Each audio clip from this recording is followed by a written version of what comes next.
dig. Go grab that shovel. Start digging. Dig your own hole, your own grave.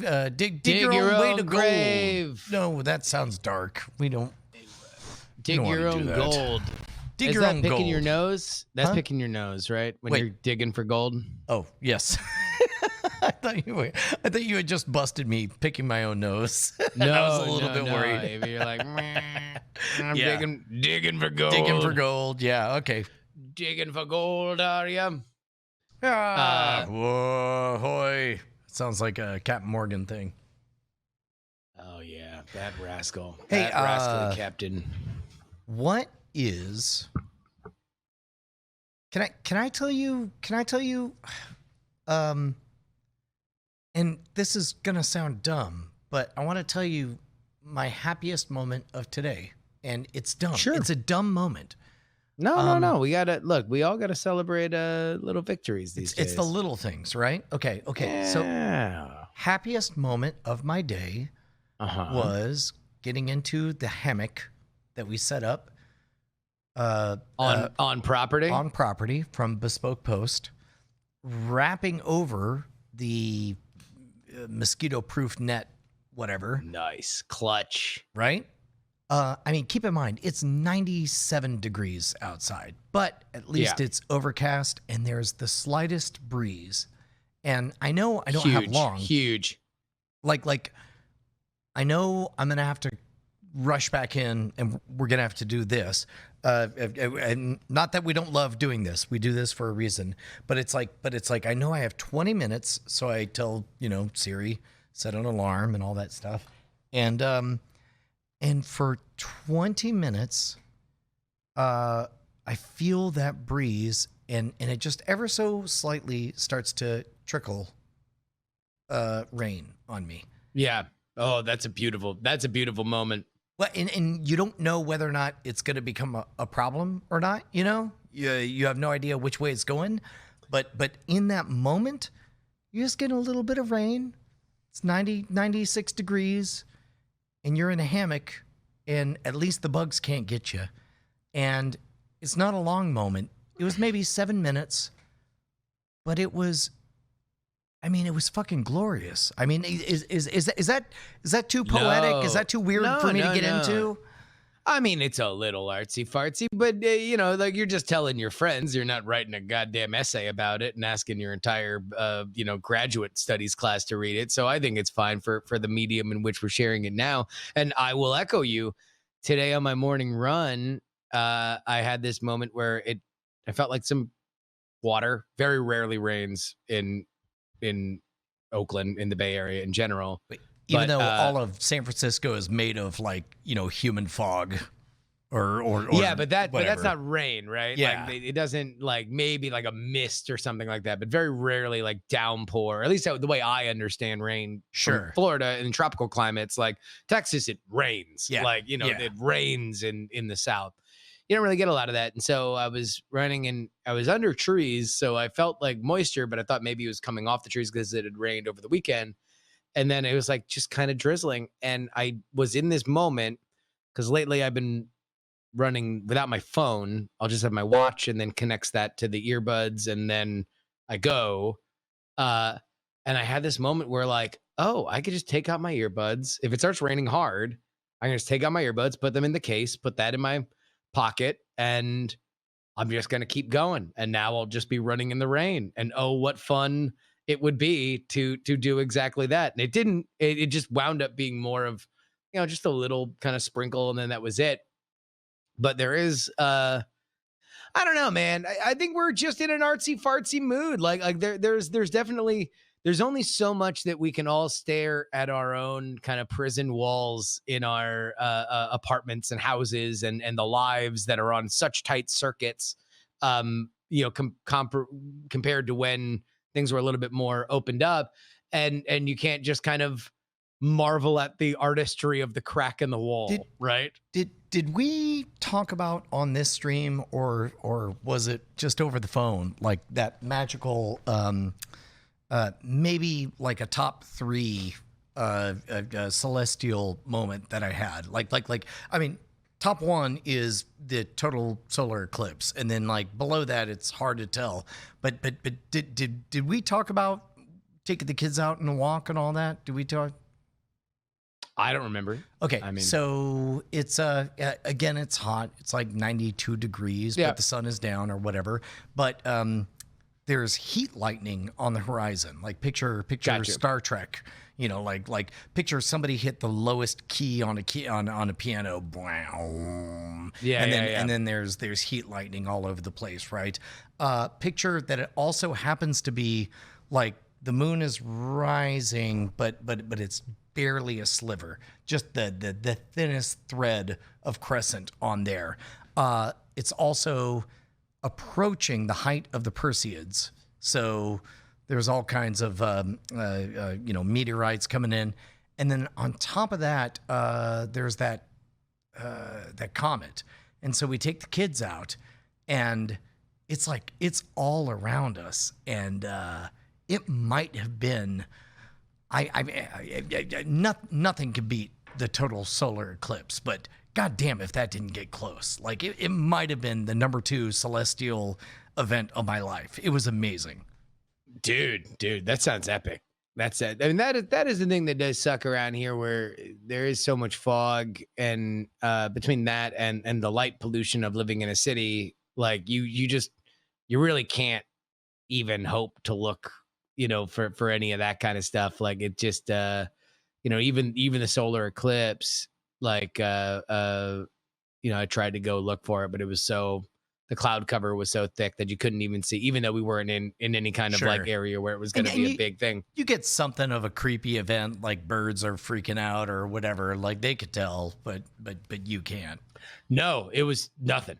Like literally, really? it was so thick with the cloud cover. Birds It was were just like whatevs.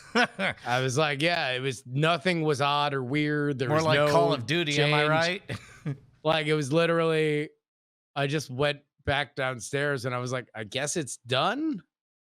That is one of the Alright. things that I worry about. Like, for as much hay as I've made about like, oh my God, wouldn't it be an amazing event to have a total solar eclipse and have all of our best friends be here at this cult compound, former nudist colony, all of that stuff. There's part of me that knows that that's a pretty big roll of the dice, and I hope everybody else understands that too. Wait, what's a roll of the dice? Okay, whether or not there'll be clouds, like. Oh, well, I mean, that is what it is. Like, there's no guarantee on any for anywhere that you're going to go that's going to be a thing. And push comes to shove, your area of the country, things kind of move along. It's not like you're in like, foggy London town or anything where it just is like blanket cloud cover Like, forever, it's right? Cloud covered. That's how it'll be all day. No, you're right. It's like, what's the old saying? If you don't like the weather here in Austin, wait 20 seconds and then go fuck yourself. like Yeah, that. sure. That's how Yeah. fast it changes. Yeah. No, I mean, I think you'll be good. And besides, at that point, it's like that's going to be the exclamation point on what will likely be like a week's worth of comings and goings and friends and good memories, and like kind of building up to it for so many years. I hadn't even really thought of it from that angle. That's actually a really good take, is that I should not make it a one-time, one-moment event, but instead like a week-long, hey, this is when all the doors will be open. Let's make friends. I understand that almost all of you are going to go have your own plans, but we all understand this is a special time, I guess. Yeah. I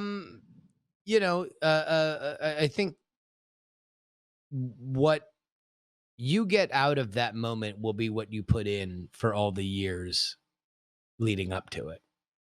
Like that is like the only, like from the moment you bought that property, Yeah. you were making, and you had it in your head, oh my God, this was going to be this epic thing.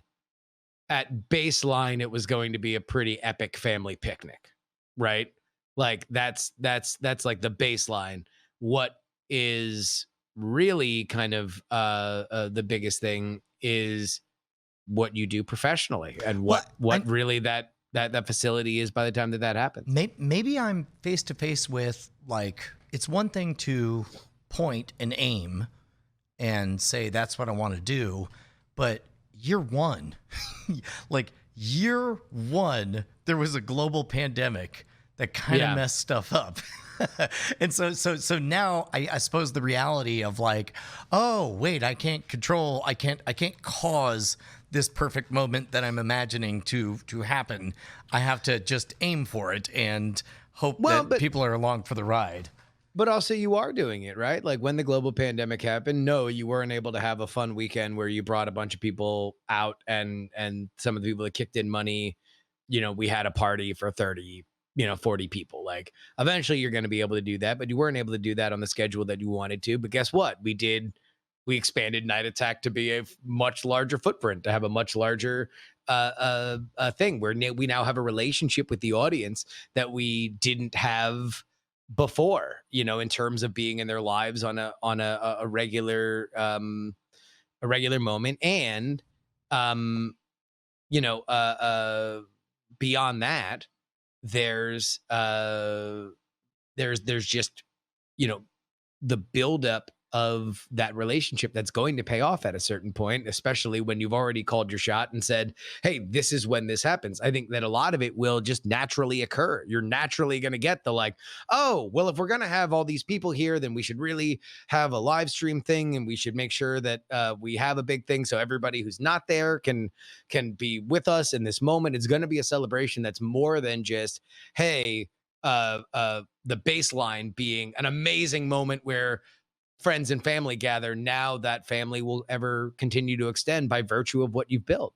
That's a pretty good distinction because, like, the event itself is going to go however it goes, but the relationships, we do have control over. Like how we, I don't know, some of the best family reunion moments involved, it's raining outside and we're playing Monopoly or whatever. You know, so I suppose when I couch it like that, I feel a little bit better. Still scary though. Well, life is scary, and life has been very good at reminding us of that. Especially lately. lately, life has kind of been like the mob boss. Like, oh, it's a nice existence you have there. It'd be a real shame if something happened to it. But I think that's part of our moment, right? Like that's part of the moment that we're building. And that's, I think, to me, the biggest emotional corner that I turned throughout this whole thing was just realizing, oh, like there's no reset button. There's no moment where we just click and go back to what happened in February. Like it's just, for now, it is just gone. And anything new that's going to happen will probably look ultimately a lot like what happened in February, but it also might be something kind of different. And we have to understand that. Is it too presumptuous? And maybe this is a me thing, or I don't know. Is it too presumptuous to think of all of us as a family? Because, like, the worst I felt over the last 8 months had nothing to do with the pandemic. It had to do with keeping a secret about the whole thing with Kepler from the rest of our crowd. And it occurred to me, like, that's not a thing a performer or a comedian feels guilt over. That's the kind of thing that a family member feels guilt over, And I don't know. No, I don't think so. I mean, here's what the only danger in talking about your online community like your family is, it's a two-way street. The boundaries. Yeah. Right. And these are, good fences make good neighbors kind of boundaries. Like they are boundaries that are kind of there for very good reasons. They're there to preserve the overall health of the connection between the people that are making the stuff and the people that are enjoying the stuff and want to be a part of it. And so, yes, absolutely. On some level, we are a family, we are a gang, we are, this roving band of people that have found humanity within each other. And it's more than just somebody who reads Marmaduke and says, "Man, what's that dog going to be up to tomorrow?" Like, there is a give and take, and from that perspective, I think that you very much have have in your mind an expectation to be as honest as possible. And what you're mitigating is, in your head, that's what you want to talk about. That every time we did one of these happy hours and there was a silence in the conversation, you had to initiate a subroutine that eliminated you wanting to talk about that. Correct. Like, And, because and I know you saw that, and I know that you knew why that was happening. And I felt deceptive and bad that everybody in the chat did not know why. Like, that's a weird moment. Why is he not talking? And well, but and, that's the and thing. it, and I it don't felt know. like I don't know was if keeping they a did. secret. I don't know if they did, but I know you knew. Yeah. And that's all that matters. Like, all that matters to you is that you feel like you're giving 80% or less honesty, because the thing that you would otherwise want to talk about, that the chat is interested in, because you know, unlike, Penny and Josie, like, Kepler was like Callie. Callie literally was born on this stream. Callie was a part. Bobo Brushwood was, before Callie was Callie, Even she was before Bobo. she was born, she was part of the stream. Yeah. She was Bobo Brushwood, right? And like, that was its own meme. Kepler, the boring dog and everything was its own. That was a journey that the chat went on, and you had the burden of not only, like, and to be totally honest, Brian, I think you're still now, as your friend, working through some of the trauma Very much. of so. all that. Like, there are some raw nerves there, yeah. that, like, that I can understand. And I, even as your comedy partner who talks about, like, we have basically full permission to discuss, I mean, hell, think about it like this.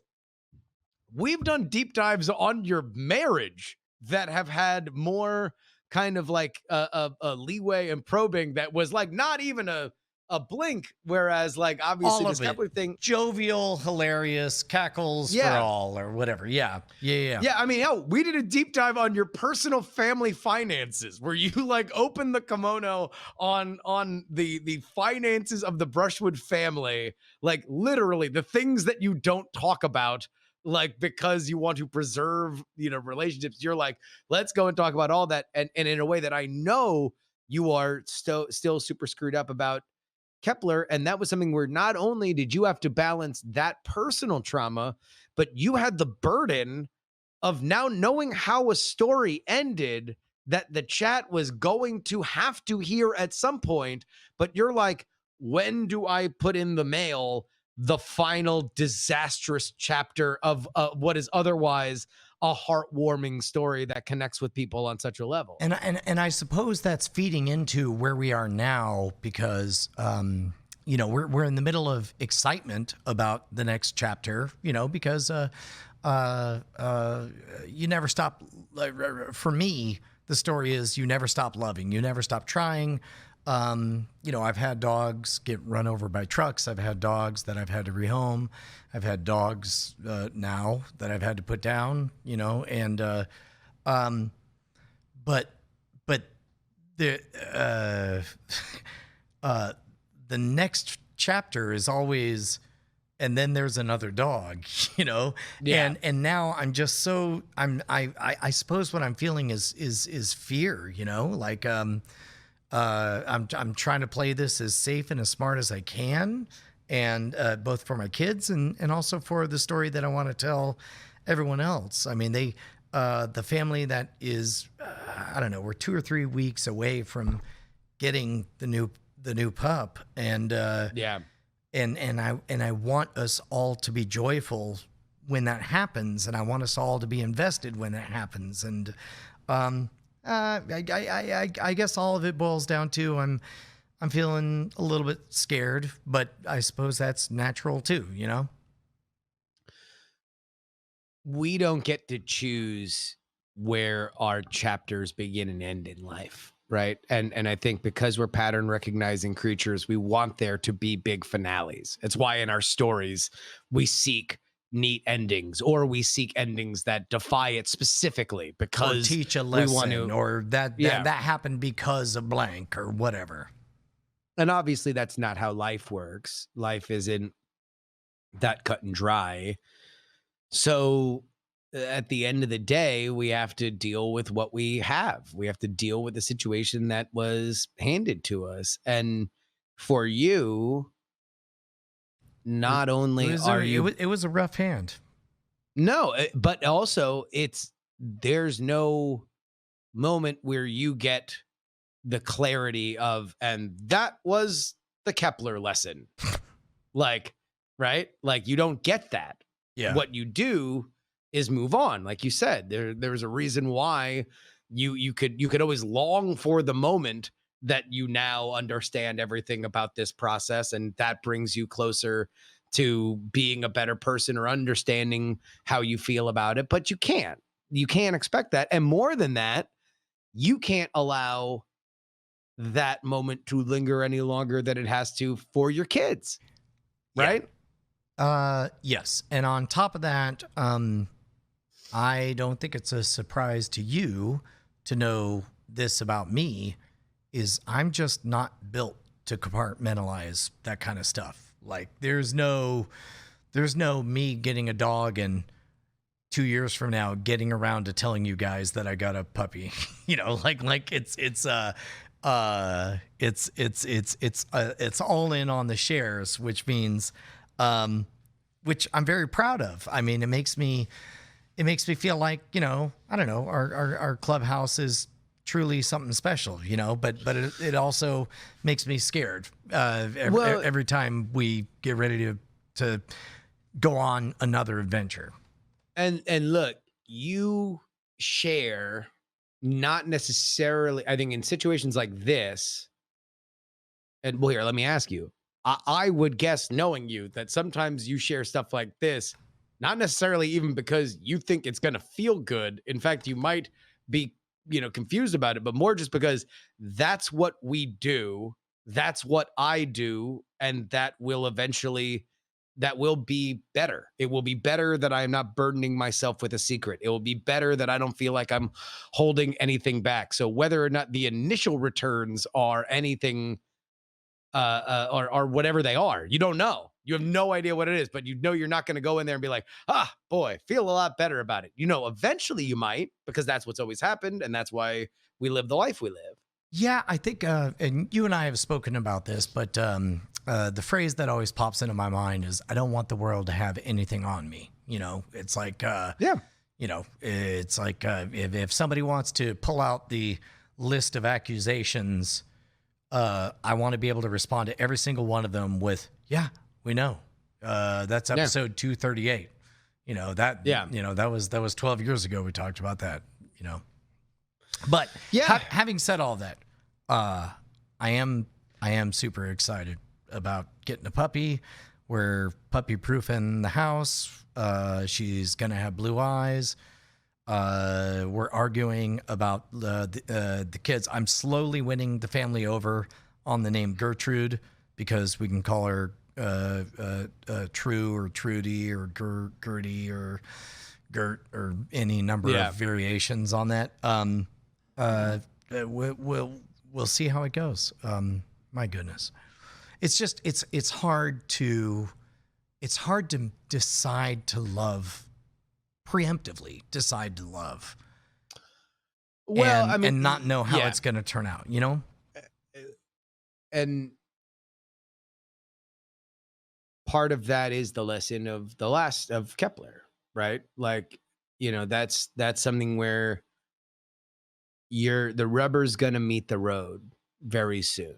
And I think you are right to understand that at the very least isn't necessarily going to be good or bad, but it's going to be different, and there's going to be complicated emotions. And more so, like, you know, you're going to take one look at this puppy and just be in love with it. And the girls are going to be freaking out. And also, like, this is going to be a dog that will probably be as much, you know, a Josie Callie dog, right? Because Penny's only going to be in the house for so much longer. Like, Ugh.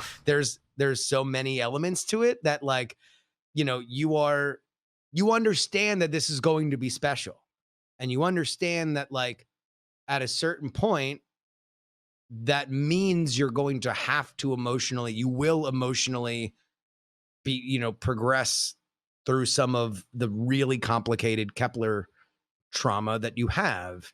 And that's fucking weird. It's really weird. And It's a good even way to put it, weirder- man. And it's not supposed to be anything other than fucking weird. Like yes, it should be fucking weird to process a dog that snaps and hits your child on a 4 out of 5 scale. I mean, yes. Well, I mean, it's impossible to process clean.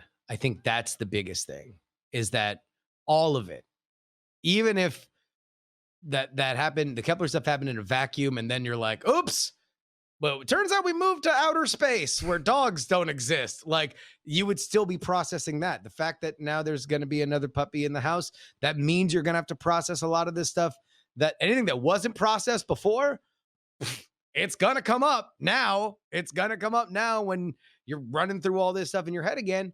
And, like, that's tough for anybody. It's very tough when you also have to be the chronicler of your own story, like you do when we do this show, because we do a show that is very honest. We do a show where we try to connect as on as elemental a level as possible. And that means that not only do you have to tell your own story, but you have to be as accurate of a narrator as you possibly can be. And a lot of times when you're dealing with this sort of pain, it's hard. It's just hard. It's hard to wrap your own head around it in a private moment, let alone do it in a way that sets up or pays off a joke that I'm trying to do, right? In our world, right? Like it's gonna be tough, but ultimately it's worth it, because you know it will be worth it. You know it will be something that is better. You're better for it. Well, for those who are interested, she has blue eyes, and let me see if I can find a picture. Unfortunately, the pictures make her fur look brown, which I don't think is accurate. I don't know. It's gonna be that gray. Yeah, the Weimaraner gray. Yeah, yeah, but with blue eyes, not the yellow eyes. Nice. So I don't know why one would be better than the other, but I don't know. Friendlier, I guess. I mean, like, when do you ever hear love songs about the yellow-eyed girl? Weimaraner. Here, I was gonna look up. I knew I fell in love with her when I looked into her yellow eyes. Like, never. He did. William Wegman did a bunch of yellow-eyed dogs, but the blue-eyed ones. There you go. Yeah, look at that one. There, that's a puppy. That's what we're gonna have. Dude, that's gonna be amazing. That's gonna be such a cute dog. I think the girls are gonna love it. You're gonna love it. And ultimately, it's gonna be innocence that you will have to honor. You know, and beyond all the complicated feelings, there's gonna be this little puppy running around, and that's gonna be its own story, and you're gonna honor it. You're gonna love it. All of which is, all of this is dangerously close to me asking for something. I'm not asking for anything so much as just, as we do on this show, telling the truth of where we're at any given time. Speaking of which, where are you at this time? How are you feeling? I'm feeling very supportive of my friend Brian. I mean, that's what I'm certainly have feeling. been. I'm feeling I really very appreciate supportive. it. It's pretty great. Well, yeah, I mean, look,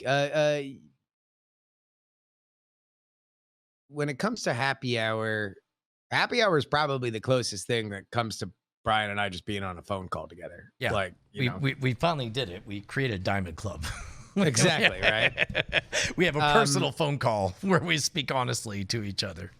And that's I think it's important. It's important to model that kind of behavior and also to see kind of where we've come from. Like a lot of what we did back in the past was like, let's just get increasingly drunk to the point where we're slurring for this 4-hour live stream. And then, 10 years happens and people change and evolve. And we've been through highs and lows. And I think that's good. If there's one lesson that anybody can take is to be open and honest and supportive and empathetic to your friends and understand that that's a huge part of life. And at least it is for me. And I don't think it's ever led me wrong. Like even when friendships or business deals have kind of gone sideways and I've felt hurt or betrayed, it never has come at the cost of me wanting to be open and honest on whatever is going on. And I hope it never does. And I hope that this stands as an example of why it's important. Well, can I, if it's not too much to probe into, Sure. how worried are you going into, the Super Bowl of politics right now? Like, 3 months? You got 3 months. The whole world is going to listen to you for 3 months. What's funny is I don't know how much that's the case because it's like I would assume that that there is a natural inclination for people to tune in now. But then again, we've never lived in a world where people have been this hot on politics for this long.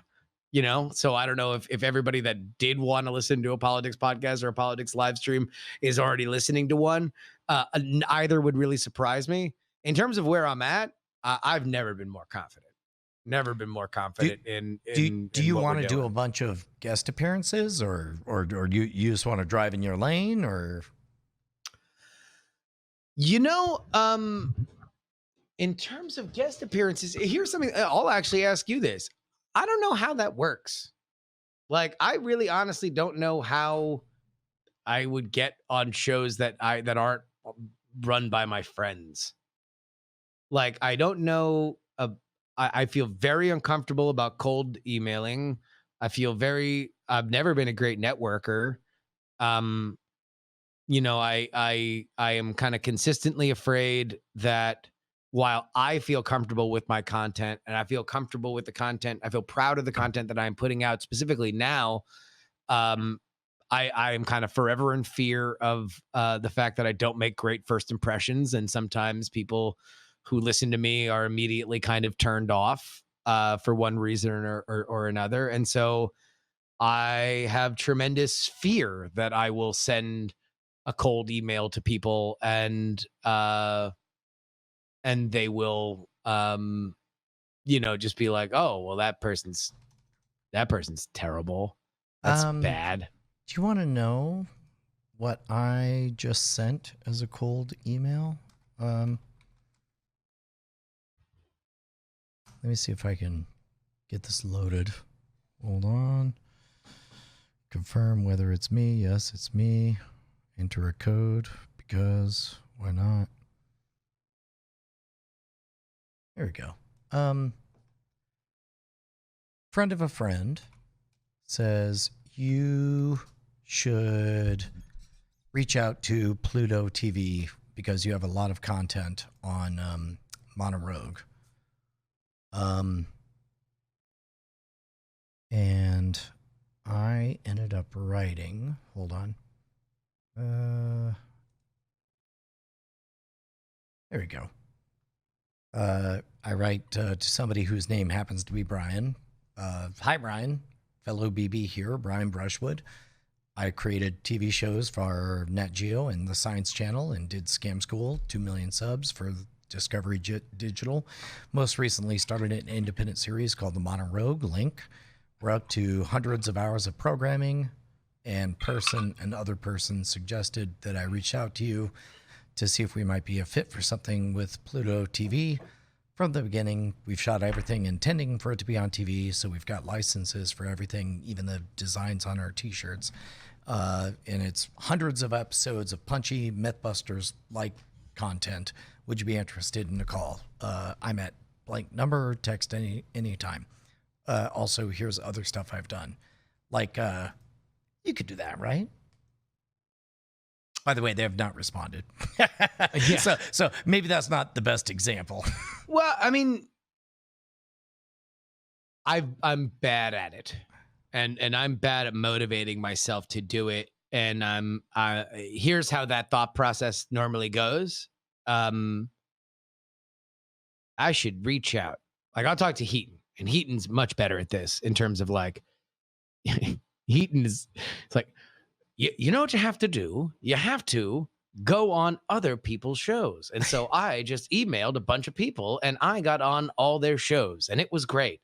And he's like, you should do that. And I'm like, sure. It's like, that sounds like that would bring me to exactly where Heaton's at. Well, yeah, I mean, and he does great. I for whatever reason, I just don't have that. And when I think about, okay, well, I should do that, and I should get a list of shows that I should email, and I should figure that out, and I should listen to them. Boy, is there always another thing that I need to do that I like, oh, well, I should listen to it before I email them because I don't want to cold email them without listening. Okay, I got to make sure that I do that. Also, you want to know what really would be the best thing to do is to put more work and effort into what I'm doing because they're going to listen to this. Well, and that's the worst part is if you listen too much to their thing, you're like, then you care about it. And it's like, oh, I can't possibly talk to Quattro 5 about his insights on Zip Zop. It's like, I should think about this more. I tend to be the other way where I'm like, oh, this guy sucks. Quattro 5's full of bullshit. His whole take on Zip Zop is garbage. Yeah, it's stupid. Anyway, I don't know though. I mean, I think we're getting closer and closer to me at least having an announcement on another limited run history series theoretically, according to the rumors. And so I think at that point, that would be an entry into like, all right, I can cold email and any and everyone I know because I am proud of this. I think it's really good. And it's like, it'll be right in the middle of the election. So I can also be modern election guy if they want. Right. So we'll see. I want to ask a question, but I don't want to mess with you because it seems to me like if I was Justin Robert Young, I would have whatever follow-up for Raise the Dead ready in time for an intense election season. But as a co-host with Justin Robert Young, I would never ask him live on the air whether or not that's his plan. All I'll say is I found that the more I talk about it, the less I work on it. Yep. So then let us not talk about it. But I will say there are no unwritten scripts. I can say rumor has it that there are no more scripts that are totally unwritten. There are rewrites and there are re-recordings to be had, but yeah. I mean, look, I want it out soon. We're at the point now where I'm going to have to just start making compromises and pushing things out, especially because like I am kind of spinning a plate and spinning a basketball on my finger because I also have this stuff. And I talked about it on the podcast, but it's like, Brian, I think you're gonna love.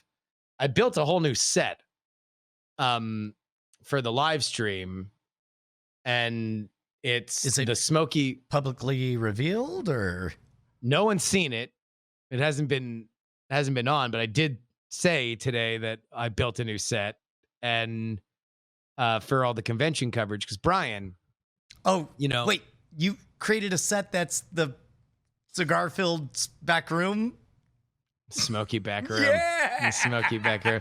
And actually, here, wait. Let's do the. Oh, that's amazing. Let's do the patented Brian Brushwood reacts. Just so you can get. This was one of the early screen tests that we did. But this is like a shot of the screen of just like a proof of concept that we did. But imagine a much better lit version, but with some of the aesthetics here. Brian, check your phone. Oh shit. Do not show it. And don't describe it, because I think now that there is an artistic decision that I want to keep. I want to keep a secret. I think I can speak in code. Is the conceit that you will speak to people who are not necessarily speaking back to you? So I will do the show the way I've done the show, both sitting and standing on this set, which it gives me a little bit more space to walk around. But the image you see there that's a very crude matte. There will be a little bit more of a sophisticated version of that, and the final shot we have is a little bit more pulled out, so you see a little bit more of the room. This is amazing. I'm very excited. I'm very excited. But that'll be in an hour or so because all I do is stream now, and so it's like I'm looking here at my whiteboard, and I'm like, gotta get that final script written or rewritten. And I gotta get it re-recorded, and I gotta push through, and like I got this gotta be, because I got deadlines I want to hit if I want it to be an Audible, and I want it to be on the Amazon store, and I want it to be rolling out when the heat is on Modern Politics and everything. But also, literally, the whiteboard is in the middle of this brand new set that I made so I can stream for like a collective 50 hours over the next 2 weeks. So I'm like, only so much time in the day. Okay, we have to step away from everything, because you and I both got too real for too long. We've got 15 minutes left. What's something joyful that we can think about right now? He-Man, Man of Many Faces. I'll tell you what, Brian, Yeah. at some point when it is safe, you're going to need to get your happy ass on out here back to the Bay, because your friend and mine, Darren Kitchen, has built a little mini putt-putt course on his balcony. On his balcony? Yes. Okay. It is. Ash and I were over there, and we were just like drinking blueberry spritzes that Ashley made, and we were just playing like we did 18 little holes that we made in this little thing, and it was some of the most fun that I have had in forever. And Ashley got super competitive because she is actually like a sociopath when it comes to that, when she gets all dialed in on it. Oh my God, so much fun. So much fun. So we did the reverse on my when my parents had their river house down in Lake Jackson. They had 3 acres. We did extreme croquet. So we full on set up a croquet course, a standard, 1 2 1 2 1, stick over 3 acres. And so in order to play, you had to literally run up Crank to it, and then crack it, and then just get it as far as you could. This is delightful. Yeah, no, they're tiny holes. It's like all like you can hit a hole in one, but usually it's 2, maybe 3. But he set up a little circuit of 6 holes, and so you do the 6 holes, and then we take a break, and then we do another 6, then we take a break, and then we do another 6, and then we take a break. Of course, we're getting too drunk to remember the exact number of strokes or whatever. Yeah, sure. But it was so fun. We had such a blast. Okay, all right. You know what? All of a sudden it's hit me. It's like at some point we're going to get to hang out again in the same place at the same time. One of these days, Brian. Yeah, no, I can't wait for it. I can't wait. Man, I want a pool party. I want a pool party so bad. Yeah. I just want everybody. And that's what like all those people when they get mad when there's like some bunch of ding dongs on the internet that have a pool party and everybody gets mad about it and they're like, let's "You're be the those reason guys. why we're in here." Yeah, yeah. There's a part of it. There's a part of it where I'm like, man, you're just jealous. And like, and I understand. I like you're right to be yelling at the ding dongs who are all getting together and not mitigating or whatever. But like, there's part of you that's just like, man, I want a pool party. Yeah, right? Okay, all right. I can't think of a better thing to go out on. Pool party any minute now. Hold on, I team. want a pool party. I want to provide testing for everybody. gonna be so we great. can all have a pool party. All right, we love you guys. Thank you for joining us. Night Attacks Happy Hour.